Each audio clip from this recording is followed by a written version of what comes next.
बात अब राहुल गांधी की करेंगे। राहुल गांधी ने एक बार फिर बीजेपी और संघ पर हमला बोला। राहुल गांधी ने संघ की तुलना मिस्र के मुस्लिम ब्रदरहुड संगठन से कर दी। यही नहीं, राहुल ने फिर से यह आरोप दोहराया कि संघ ने देश की तमाम संस्थाओं पर कब्जा किया है। लोकतांत्रिक तरीके से सत्ता में लोकतांत्रिक तौर तरीकों को नष्ट किया जा रहा है। Rahul Gandhi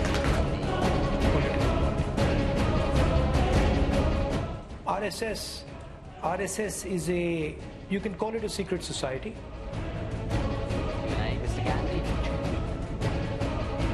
It's built along the lines of the Muslim Brotherhood. सात समंदर पार लंदन से केंद्र सरकार और बीजेपी संघ की विचारधारा पर कांग्रेस सांसद राहुल गांधी का ये सबसे बड़ा अटैक है। राहुल ने आरएसएस की तुलना मिस्र के इस्लामी संगठन मुस्लिम ब्रदरहुड से कर डाली। Called the RSS, fundamentalist fascist organization, has basically captured pretty much all of India's institutions. And maybe for those who don't know, can you explain what the RSS is? RSS is you can call it a secret society.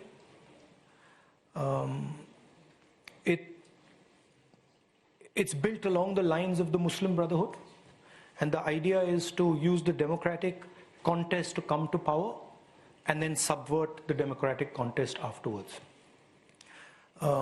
And it shocked me at how successful they've been at capturing the different institutions of our country.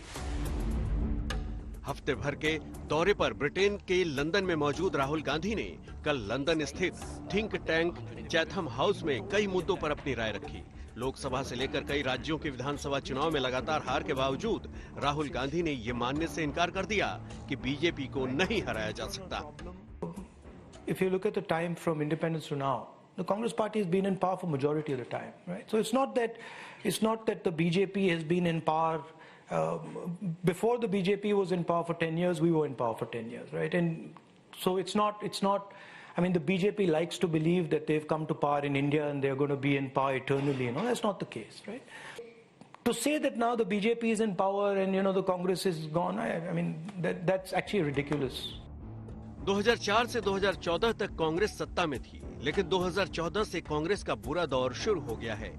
British संसद भवन के परिसर में वहां के सांसदों से बातचीत में राहुल गांधी ने उस बड़ी वजह पर बात की जो कांग्रेस की हार की वजह बनी। There is a set of changes that are taking place in India, and the Congress Party and the UPA in its time were caught by those changes, right? The biggest change is that India is moving from a rural country to an urban country, right? And that changes the nature of the political discourse. That changes the nature of the structure. And we were focusing a lot on the rural space, and we missed the ball in the beginning on the urban space. And that's a fact. Right? London में राहुल गांधी की बातें देश में सियासी तूफान खड़ा कर रही हैं। बीजेपी राहुल पर विदेश में भारत को बदनाम करने का आरोप लगा चुकी है, लेकिन इस बार संघ को लेकर राहुल ने जो कुछ कहा, यकीनन ये बड़ा बवाल खड़ा करने वाले हैं। लंदन से लवीना टंडन के साथ आज तक। और इस वक्त हमारे साथ राजनीतिक विश्लेषक और आरएसएस के जानकार संगीत रागी जी फोन पर जुड़ गए हैं। संगीत जी, बहुत बहुत स्वागत आपका आज तक पर।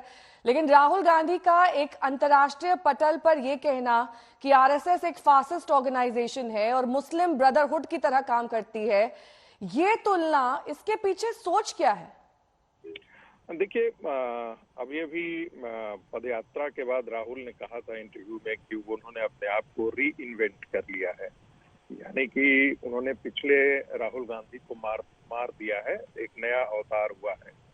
लेकिन मुझे लगता है कि राहुल गांधी अज्ञानता और अपरिपक्वता के पूरी तरीके से शिकार है, और जिसे प्रधानमंत्री जी ने भी इशारा किया था कि कितना भी आप ब्रांड को लॉन्च करते रहिए, वो एक फेल्ड ब्रांड है।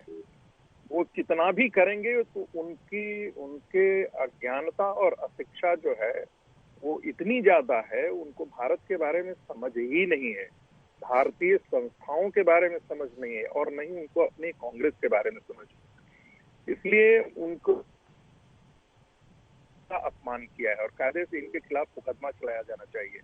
मैं बहुत ये बात गंभीरता से कह रहा हूँ। क्या ऐसा होता है कि आप जाकर के विदेश में आप अपनी भारतीय संस्थाओं के बारे में ये कह रहे हैं, संसद को के बारे में ये कह रहे हैं कि वहां विपक्षी को बोलना नहीं दिया जाता। उन्होंने कहा विश्वविद्यालयों में बोलने नहीं दिया जाता। अरे भाई, आपके छत्तीसगढ़ विश्वविद्यालय हैं, राजस्थान में विश्वविद्यालय हैं, केरला में विश्वविद्यालय हैं, वहां आप जाने के लिए स्वतंत्र हैं। मान लेते हैं थोड़ी देर के लिए कि भारतीय जनता पार्टी के शासित राज्यों के विश्वविद्यालय में आपको नहीं बुलाया जाता हो, लेकिन ये कहना कि भारत के विश्वविद्यालयों में नहीं बुलाया जाता है, ये क्या है, समझ में नहीं आता है। ये ऐसा इसलिए है क्योंकि मैं इसलिए कह रहा हूँ, एक तो अज्ञानता और अपरिपक्वता है, और दूसरी बात मुझे लगता है कि राहुल गांधी किसी भी एक अच्छे दायित्व के पद के लायक नहीं है, क्योंकि वो जो कहते हैं उनको खुद ही पता नहीं होता है कि और क्या ये कहते हैं। ये दरअसल सभी तमाम बातें वो अंतर्राष्ट्रीय पटल पर जाकर कह रहे हैं और भारत की छवि को धूमिल कर रहे हैं। ऐसे तमाम आरोप अब सरकार की ओर से भी लगाए जा रहे हैं कि आखिरकार ये सब कहने की क्या जरूरत है।